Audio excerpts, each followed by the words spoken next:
Mereka mendengarkan lewat wifi, desisnya, sambil mencengkeram lengannya. Kita harus pergi sekarang sebelum mereka menemukan kita. Dia melaju kencang semalaman, menerobos lampu merah, mata liar, yakin pemerintah membuntuti mereka. Polisi menangkap mereka dekat perbatasan negara bagian. Mereka mengepung mobil, menariknya keluar, memborgol tangannya. Lampu merah dan biru menyinari wajahnya saat Julian berteriak bahwa para petugas itu adalah agen. Di tengah kekacauan surreal yang membutakan isu, Jessica merasakan satu hal, kejernihan. Dia tidak lagi menikah dengan seorang seniman. Iud Chaif, terjot Simon pria kenspon nemach, dirt finance keduanya, yoi pengora kegilaan adalah pengkhianatan terburuk. Dia salah.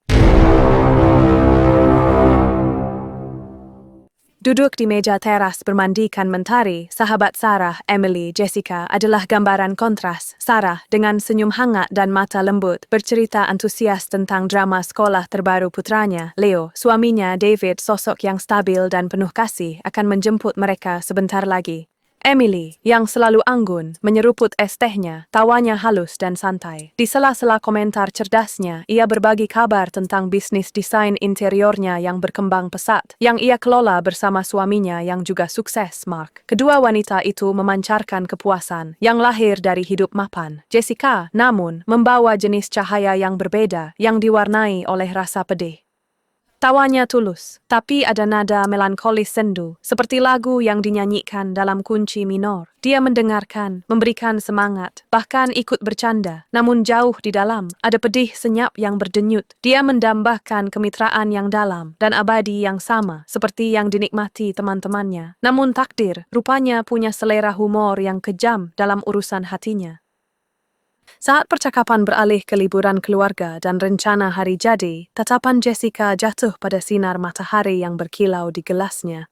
Kilauan keemasan itu membangkitkan kenangan lama, sore lain, meja lain, versi dirinya yang lain, saat cinta terasa seperti api dan juga penyelamat. Cinta pertamanya yang agung adalah Julian, seorang seniman bercita-cita tinggi, dengan mata sewarna kobalt dan energi gelisah yang menyetrum setiap ruangan yang dimasukinya. Daya tarik mereka instan dan melahap segalanya. Bersmane, Jessica berashdip, hadap berbai, berkufinishi cepat, terbawa ilusi bahwa gairah bahasa J de Fondes. Awalnya, semua serba spontan. Ledakan energi manik Julian terasa jenius. Perjalanan spontan ke Paris, sesi melukis semalaman, sebuah mural yang mengubah ruang tamu mereka menjadi ledakan warna. Jessica salah mengira semangatnya sebagai kecemerlangan dan sifatnya yang mudah berubah sebagai kedalaman. Namun ketika manianya mereda, dia menghilang ke dalam bayangan. Hari-hari berlalu dalam keheningan, gorden tertutup, udara terasa berat oleh keputusasaannya.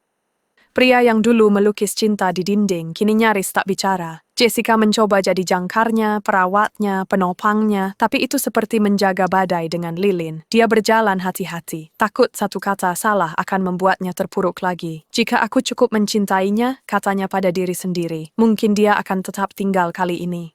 Jessica bisa memperbaikinya, namun gangguan bipolarnya, yang saat itu belum terdiagnosis, menghancurkan mereka berdua. Utang, perubahan suasana hati, kesepian, semuanya mengikis dirinya hingga ia nyaris tak mengenali dirinya sendiri. Titik puncaknya tiba suatu malam pukul 3 pagi, saat paranoia Julian berubah menjadi ketakutan. Mereka mendengarkan lewat wifi, desisnya, sambil mencengkeram lengannya. Kita harus pergi sekarang sebelum mereka menemukan kita. Dia bergegas keluar dari apartemen dan masuk ke mobil yang terparkir dengan mesin menyala di luar toko serba ada. Sopirnya ada di dalam. Julian melompat masuk dan berteriak agar Jessica mengikutinya. Dia sadar betul, dia melaju kencang semalaman, menerobos lampu merah, mata liar, yakin pemerintah membuntuti mereka. Polisi menangkap mereka dekat perbatasan negara bagian. Mereka mengepung mobil, menariknya keluar, memborgol tangannya. Lampu merah dan biru menyinari wajahnya saat Julian berteriak bahwa para petugas itu adalah agen.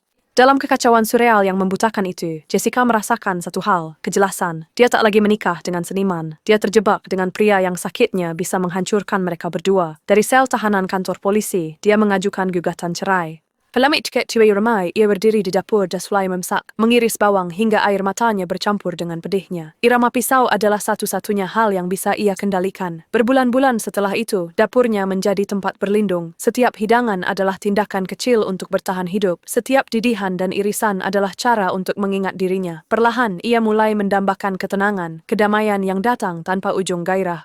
Di stakjik Zarendra po dak Michael muncul, tampan, lembah tutur kece, dan baik het dia adalah segala yang bukan Julian. Seganjus versi seperti oksigen murni, dia mendengarkan tanpa menyela, memasakkan sarapan paginya, dan selalu mengingatkannya untuk beristirahat dari pekerjaan. Untuk pertama kalinya dalam bertahun-tahun, dia merasa sangat aman.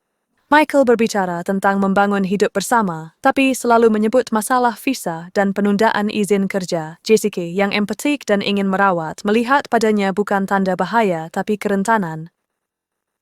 6 bulan kemudian, mereka menikah. Upacara yang tenang, hanya mereka berdua, beberapa teman dekat, dan janji akan masa depan yang damai. Awalnya, rumah mereka penuh tawa dan rutinitas. Namun setelah dokumen imigrasinya diselesaikan, kehangatan itu memudar. Michael Barty Sutkinje, day menghindai, sering fortik larut des kantor, dan sering sekian sekepat, losas at zahar, is menghilang bangtkan di meninggalkan pesan singkat, ini sangat berhasil. Demi dream to phone praktika, kebenaran terungkap saat proses perceraian. Michael memanfaatkannya demi kartu hijau. Dia segera menikahi kembali mantan istrinya, wanita yang selalu ingin dibawanya ke AS.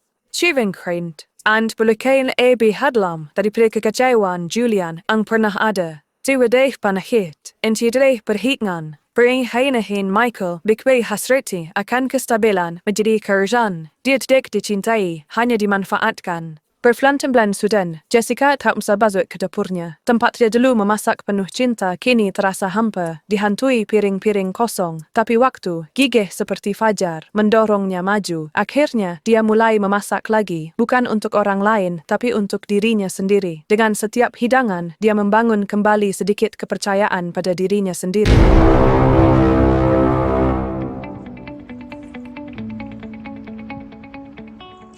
Michael telah menunjukkan bahwa stabilitas bisa jadi topeng kejahatan, mengubah kebutuhannya akan keamanan menjadi kerentanan. Kini, setelah pertahanannya sekuat baja, bisakah dia membuka diri lagi untuk kasih sayang sejati? Atau akankah rasa laparnya akan jangkar aman yang sejati membutakannya pada penguasa kendali berikutnya? Jangan lupa subscribe, like, dan nyalakan lonceng notifikasi.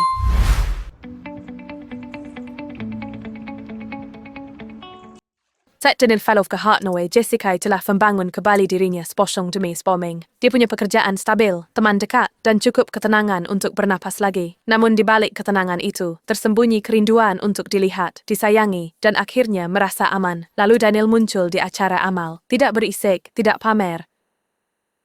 Spesies percaya diri seolah sanfoyusha. Dia berkenan benar-benar mendengarkan dan mengingat hal-hal kecil. Saat dia tersenyum, rasanya seperti ajakan untuk bernapas lega. Seminggu kemudian, dia mengirim pesan. Masih teringat cerita yang kau ceritakan tentang Riri Soto gosong itu? Kamu berutang padaku sebuah pertandingan ulang. Itu sederhana, meluluhkan hati, dan sejak saat itu, semuanya berjalan mulus. Dia datang membawa kopi kesukaannya tanpa diminta, memperbaiki keran bocornya, begadang bicara tentang pekerjaan, impian, dan segala hal di antaranya. Dia bukan pusaran seperti Michael. Dia adalah jangkar, dan menurutnya, begitulah seharusnya cinta terasa. Syif dia sembuh dia berdefend. Sampai dia buat dia mau bahwa dia pantas mendapatkannya. Awalnya, itu hal-hal kecil, candaan yang terasa menyakitkan. Kamu mudah sekali tersinggung, Jess. Santai saja, kamu terlalu serius menanggapi semuanya. Kamu selalu ingin benar, kan? Setiap komentar terasa menyakitkan, tapi dia akan mengikutinya dengan kasih sayang. Kamu tahu aku mencintaimu. Shiruntarung kadang-kadang terlalu intens, dan tishbachaniadai, karena saat bigat gasnya sambil tersenyum. Pertama kali Tisha membahas uang, kedengarannya polos. Pembayaran klien saya tertunda, hanya waktu yang tidak tepat. Aku benci meminta, tapi bisakah kamu meminjamiku sedikit? Aku bayar minggu depan. Dia tidak berfikir 2 kali. Dia memang membayarnya kembali dengan bunga dan sebotol anggur. Kedua kalinya, dia lebih lambat mengembalikannya. Ketiga kalinya, dia tidak mengembalikannya sama sekali. Dan ketika dia menangis, kehangatan di matanya mendingin. Kau benar-benar berfikir aku akan memanfaatkanmu setelah semua yang telah kulakukan untukmu? Bukan itu yang kukatakan, jawab Jess. Tidak, kentme itu telah maksudmu, ucap Daniel. Perubahan itu lambat, tapi pasti. Pesona larut dalam kendali. Saat dia diam, dia menuduhnya menutup diri. Saat dia melawan, dia menyebutnya tidak tahu terima kasih. Chaski Fatetbaf, Ciwan Samnya Risperkit, Ike, Syed Wagadiski, telah menulis ulang dunianya dengan bahasa rasa bersalah. Suatu malam, saat mencolokkan pengisi dayanya, dia melihat ponsel lain di lacinya yang tak pernah dilihatnya. Dia berkata pada dirinya untuk tidak melihat, tapi dia melakukannya. Pesan-pesan itu semuanya ada di sana. Semai Sarasang Brady, sanjungan yang janji-janji yang pengiriman uang. Engkaulah ketenanganku. Tunosle, tumfa zamans, apa engkau istimewa. Perutnya bergejolak, bukan hanya pengkhianatan. Itu pengulangan. Dia pakai naskah yang sama untuk semua. Saat Daniel pulang, dia menghadapinya. Siapa para wanita ini? Dia tak bergeming. Kau memeriksa ponselku. Tai, Yui, Basyoen, Wachisdai. Maksuai sama min firsamni. Saya tak countwaits desak Jess. Imaim sisnuais. Kofinas bis terus berhati-hati di sekitarmu. Daniel kembali mengalihkan kesalahan. Daniel, ada pesan-pesan. Karena kau memutarbalikkannya di pikiranmu, kau sudah paranoid berminggu-minggu. Kau harus berhenti membiarkan masa lalumu merusak ini. Itu sangat piawai, nada yang tenang, pura-pura terluka, dan sugesti halus bahwa dia tidak stabil, dan untuk sepersekian detik dia hampir mempercayainya. Lalu dia menatapnya, benar-benar menatap. Kepercayaan diri yang mulus, kekhawatiran yang diperhitungkan. Dia melihat pertunjukan itu apa adanya. Daniel, katanya pelan, aku sudah selesai. Kamu tidak serius. Ya, aku serius. Kamu akan menyesalinya. Aku sudah menyesal. Dia berkemas tanpa perlawanan, bergumam tentang bagaimana wanita emosional selalu merusak hal-hal baik. Saat pintu akhirnya tertutup, kesunyian terasa menusuk, berat tapi bersih. Dia pergi ke dapur, tempat amannya, bawang putih, minyak zaitun, pasta. Catherine, berbemi, she masak perlahan, aja, gratis menenangkan napasnya. Saat duduk makan, dia tak menangis, tak gemetar, dia hanya merasa jernih. Kini di teras ceratiki Jessica Dorsey Inforinto yang baru di kedamaian. Masih ragu, tapi nyata, percakapan telah berubah, dan Sarah menceritakan anekdot lucu tentang perisai kardus Leo yang disangka kotak pizza besar. Emily tertawa, suara yang ceria dan lepas. Itu mengingatkanku, Emily merenung sambil membetulkan syalnya, bahwa setiap orang selalu mencari kenyamanan. Entah itu dalam makanan sederhana, ruangan yang didesain sempurna, atau, kau tahu, suami yang mapan. Dia menatap Jessica penuh arti, yang tidak bergeming. Ada injam dalam segala bentuk itu, kata Jessica. Suaranya mantap, dan aku belajar bahwa jika kau tidak membangun fondasinya sendiri, apapun yang kau bangun di atasnya akan runtuh. Sarah mencondongkan tubuh ke depan, matanya lembut. Dan bagaimana alas bedakmu bertahan sekarang, Jess? Jessica tersenyum, senyum tulus yang sangat lebar. Cistu senyum sering tak butuh validasi pasangan. Ini luar biasa. Aku akhirnya membangunnya dengan nyata, bukan sekadar angan-angan. Dia menyelipkan sehelai rambut ke belakang telinganya. Aku mencoba tagine Maroko baru tadi malam, tambahnya, suaranya penuh semangat. Rasanya luar biasa. Perpaduan kayu manis dan aprikot, sungguh rumit tapi menipu.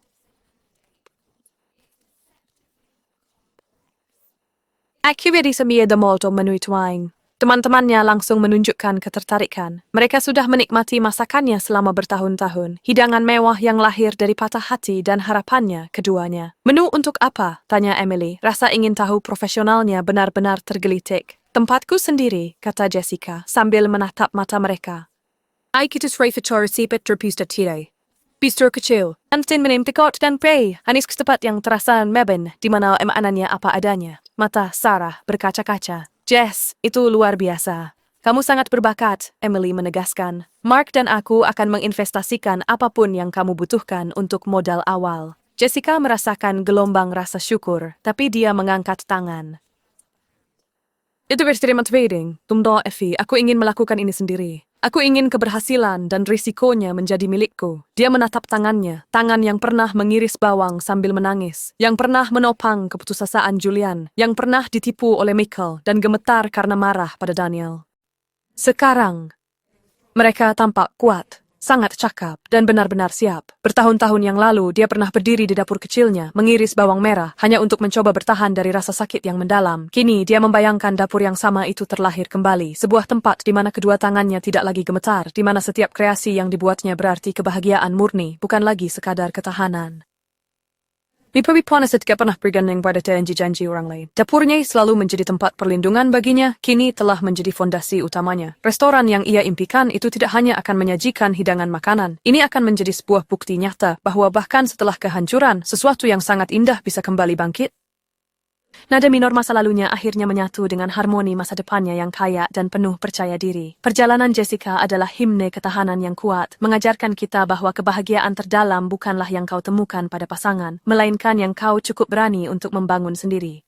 Frustration at tebak teles of parapaim gairah de kalkuain mes pengshinten, disbenamisim thawutan sejatinya bak dalam medan, melainkan dalam kepercayaan pada dirinya sendiri, menolak membiarkan kisah-kisah masa lalu yang telah hancur menjadi penulis takdir masa depannya. Dapurnya, yang dulunya merupakan tempat perlindungan dari kehancuran, kini berubah menjadi rancangan dasar yang kokoh untuk sebuah warisan abadi, membuktikan bahwa setiap kepedihan hanyalah batu fondasi bagi mahakarya kehidupan yang sepenuhnya kau miliki, dan tentukan dengan tanganmu sendiri. Terima kasih telah menonton, nantikan tayangan kami berikutnya.